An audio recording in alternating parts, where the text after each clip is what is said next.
Natao Tsakoina. Ono ary somba fantatrao le aretina mandoza maneran-tany. Io ihany koa mamely antsika izao fa mbola be ihany koa ireo mianiany. Eny e, fantatry tsara raha momba izany fa saingy tsy io aloha no olako eto. Fa sahiran-tsaina amin'ny aretim-bilany mitady isan'andro ka tsy mba misento. Fa ahoana ianao no milaza izany?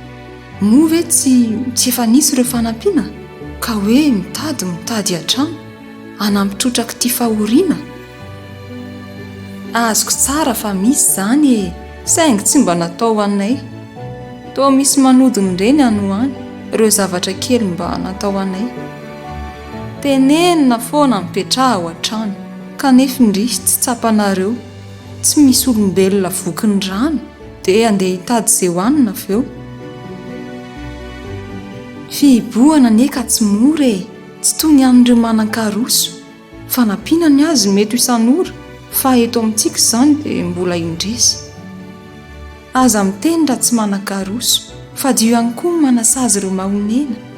Jereo tsara roa ny tany mandroso dia alefy tahaka ho an'ity firenena. Tononkalo nosoratan'ny ROTSS.